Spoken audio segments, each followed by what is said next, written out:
Good morning to the handover video of the 22-foot Dreamline bunk van. Let's start with the first thing first. So when you get in the van, first thing you do is switch on the light switch here by the monitor, so VM Pro. That light switch will turn all the 12-watt light on and off. So you can see all the 12 volts are off. That's your isolation switch for your 12 volt. So first thing you come in the van, you switch the light on, hold it for a couple of seconds, light will come on, and you can see the monitor. So basically what it is telling you is the tank gauges. It's also telling you the watts and amps in the battery, what's solar going in at the time in the monitor. You also got the light button here, so the screen will turn off just a light right at the screen. So that's the button there. This little button here is like a water droplet symbol, is your water pump. You can see this tiny righty water pump here, and you can see this turning on. And this is one water pump, so only number one pump that you need to keep an eye on. And number two, so you can see turn on, water pump, turn off. The water pump has to be only turned on when you're doing free camping. If you have power, so the water available from the caravan park or the general town water, make sure the pump is turned off. So that's your monitor, nice and simple. This is another light switch here for your lights here in this area, which is just your kitchen and the dining area. And your radio. So radio is the same as your car radio system. Got a Bluetooth, you've got a USB on the side here. The DVD for music goes in here, it sucks in by itself, and obviously to volumes up and down, as you can hear this happening. If you want to separate the speakers inside and outside, you just push it, you'll see it cycles through bass. You can set it for bass, treble, and the balance. So 0 is R1, and so this is inside speakers, front and the back to balance. Okay. Then we'll put a 0 for now, they're automatic. Then you push it, the next one fade, that's internal and external speakers combination. So R7 is a full strength outside, F7 is a full strength inside. And you can have a different setting on that. So let's put it on a 0 for now, which means both the speakers inside, outside, front and back is balanced properly. And then you can adjust that when you need. Turn on off the radio just here, turn off, we'll say goodbye, and also the radio will turn off. There's instruction manual in the booklets as well. You can refer to it. It's pretty straightforward. This light switch here is a dial. You can see dial 1 turns on the on switch, the awning light outside on the bright light, and the 0 is off. And this one here, number 2, is an orange bug function light. Also another 0 function here, so you can cycle them off as well. So number 2 is bug function, 0 is off. Number 1 is a bright LED light outside. So leave it on for now. So you can have it outside. Now coming back to bedrooms, we'll start from the front of the van, going to the back, and then we do outside in part number 2. So once the main isolation switch is on, then you'll know this is all the lights, 12 volts on. There's the power to everything. Holding this, pushing that once, blue color LED light, the reading light. Second time, bright LED light, and push it down and hold a few seconds, it will dim them as well. You've got a set here, and you've got a setting over the lounge as well. This van is also fitted with a pressure head system. So pressure head basically is your positive pressure vent. It has to be closed all the time. When you come to use the van, you just push it open 10 minutes before you jump on a dusty road. Finish your trip, and obviously make sure that when you come back on the road, that is turned off nicely. When it's raining, make sure it's turned off, and if there is no dust, water will come through here. So very important to keep in mind. Then you've got a skylight next to it. So basically skylight, you've got a flash clip, and you've got a drop-out line inside. And here you can see the little button here. So to push the button, push the lever down, it catches open. And you can have setting number 1, 2, and 3, which is all the way out. Different settings, make sure that's turned off. Make sure it's closed. To close it for traveling, make sure you push it up. You can see the button, that means it's closed nicely. So that's your hatch. Now on this side here, we've got a windows. All the windows work exactly the same. We'll show you one, and you can copy paste everything else. So you've got window blade, which is 1, 2, 3, 4, and 5 for locking system. The blade's open. Once the blade's open, you go slower. Make sure you go slower, otherwise you're going to miss the click mechanism. So very important to look for a click, or here for a click mechanism. Click number 2, as you can see, stops. Click number 3, that's the furthest it goes out. To bring it down, push it up like this, bring it down just like that.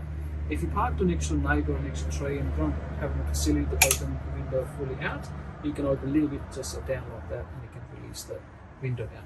On the side, you put a breezer, so you can have the side buttons here. You can have windows open a little bit, allows the breezer without flapping. For travelling purposes, make sure the window is locked down nice and good. If you do the top one first, they're automatically going to miss the roof mechanism, and it's going to shut down properly. That's a window blade. Now the window blinds, make sure you use 2 hands, equal pressure both sides. There's the top one down, there's your fly screen. You push that in for so you can hold it to go block out, go all the way out, whatever you like. Release it, just release the button here, none of that.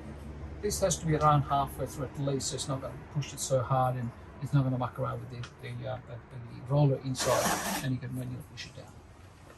Bit of practice, make sure for kids you give them a bit of practice as well before they start using it. The cupboard, TV bracket just goes here, TV's under the bed, we'll show in a second. TV just parks in here, and all the power for the TV and antenna cable for TV is right here. In the overhead cupboard, you'll see there's a button here. This is a 12 volt power for the TV. So this is basically pushed out is turned off, pushed in is turned on. So make sure you push it off first, plug it in, and then push it back on. This white color wire here, which is antenna cable, and the little button here, the black one you can see, which is green light on. There's your booster for antenna, and we'll show antenna in a second. Make sure that is always turned on, because that's boosting signal where it needs it. When you turn the main 12 volt light switch off, they will go off by itself. And you've got spare 240, double 240 power available. To wrap it up, TV must be taken off for traveling. Very, very important. Make sure the TV doesn't stay on a bracket, because it's not supposed to.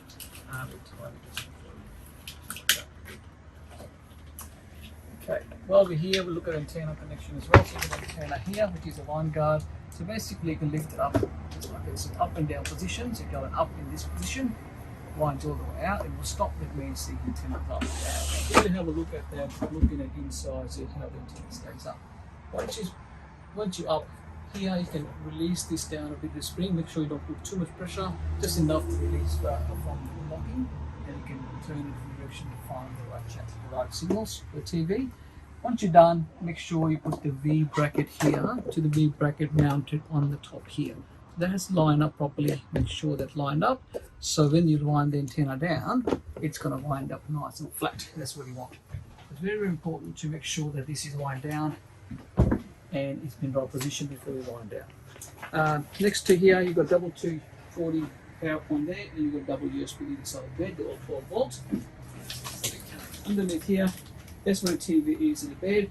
Basically, with the bed, to make a mattress softer or firmer, you got this grey colour brackets here, so you can make it softer by putting together. They make the mattress harder by putting it across. You can see. You're going to set here, set there, and on the other side. There's a bracket here you can always mount it down the end of the bed. Is it needed? Probably not, but if you like it, you can put it on. There's some sort of part of the package in the frame. While we're here, we'll show you the little cupboard here, which is your electrical system. So an electrical system is physically your battery management system. So this is your 240 battery management system, so battery charger. You can see here the light switch here has to be turned on all the time. Do not turn it off. And you can see there's the switches here, the blade fuses here, 1 to 4, all the battery output fuses there. You don't need to touch the system. The monitor in the front we showed you before will cover that. This battery management system is also a lithium profile as well. Make sure you refer the manual how to change it. If you want to change your battery lithium, you can do so on this system. So there is a lithium profile system for you. Now while we're here, you've got the gas hot water system switch, and you've got an electric hot water system switch. Now, electrical and gas hot water system is very important to keep in mind. They are on demand only, so when you need to use the hot water, use one or the other, and once you finish, make sure you turn it off. You don't need to have it on all the time. Once you're done, otherwise you might burn out the unit if you don't have water on the outside. Coming down to lounge area. So with the lounge area, you've got the little bracket here for the table. So lift of the bracket is like a brake cable bracket, and you can move the table around like this, like that, or you can go like this. It gives extra vent space as well if you put it, then you need extra vent space. To pull it down, make it in the bed. There's a little black button here, you can see by the feet. You push that down, it goes down, and you can see that. Find the cable and goes in, and thank you. And then you've got the little cushion here to make the bed out that way. Nice and simple. Once you finish, you can leave it like that, or we'll put this back in the bunk for now. Thank you. And then we'll move this down around just like that. And to release that same black button at the bottom, is you push it and it goes. That's nice and easy. Underneath here you'll find the double 240 and double USBs as well for the lounge room. So that's pretty nice and simple, straightforward. Coming down here, you've got a little cupboard here, which is a pantry. So you've got the 2 basket pantry. Make sure you push it, then you fill it, so it locks in, nice and easy. Cooker here. So basically, the cooker is nice and simple. Any cooked up at home. You've got igniter switch here. So you've got the light here for the oven. Okay, and you've got ignition here. So basically, ignite that. So we're going to ignite this one here. So basically, push that in, allow the gas to come through, and see that one go on. It's like that. You can do the other one as well. Just give it a sample. This one here. Allow the gas flow a bit, a few seconds, and let it go. So there it works. Then you've got the grill here, which is this one. Grill has to be open when you fire that, when you're cooking something in the grill. And obviously, you've got the oven. The lid has to be open for the oven and grill to work. That is your safety device for the gas, just in case you turn anything on. If the lid's shut off, that means the gas is not going through. While we're here, another important thing is 240. So that one here is a 240 hot plate.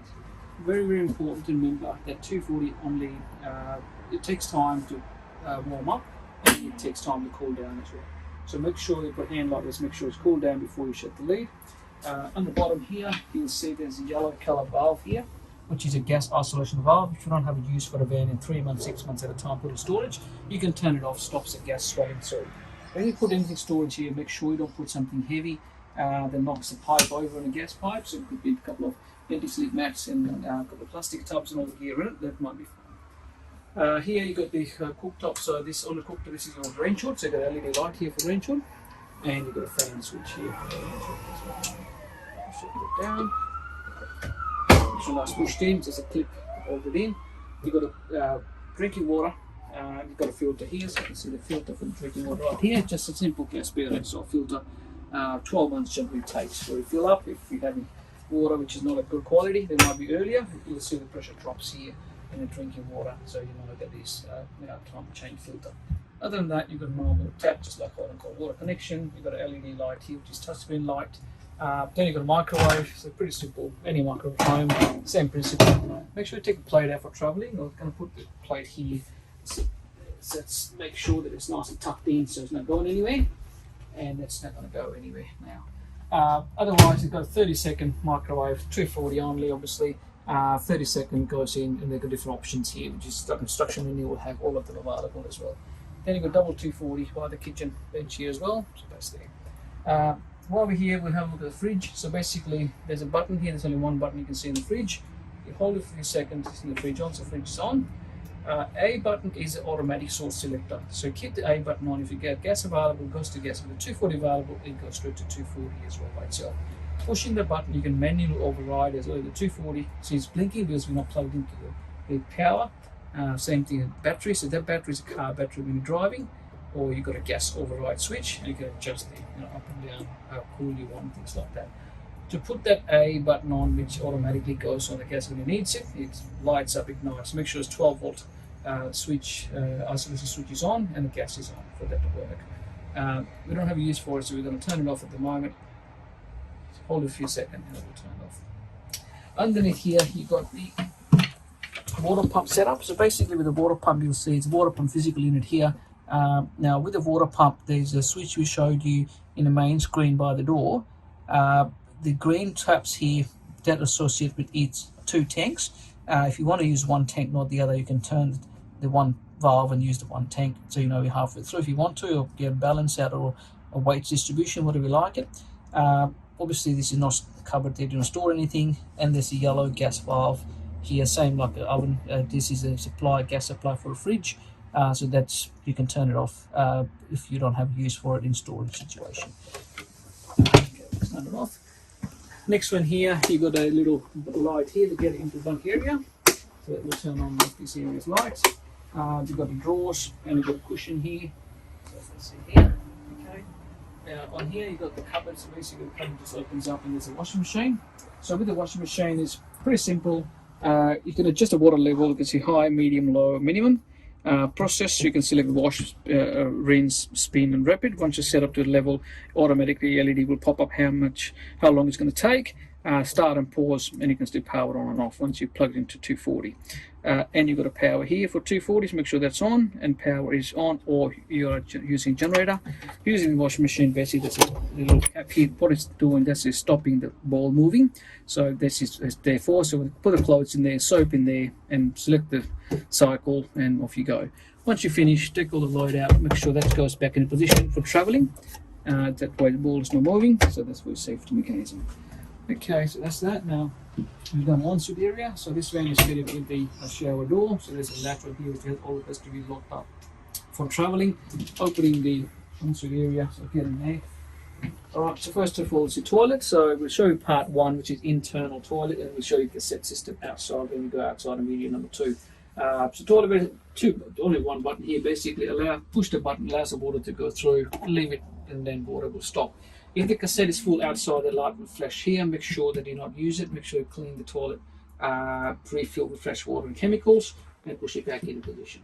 So that's your sort of warning sign. Do not use it once it's full.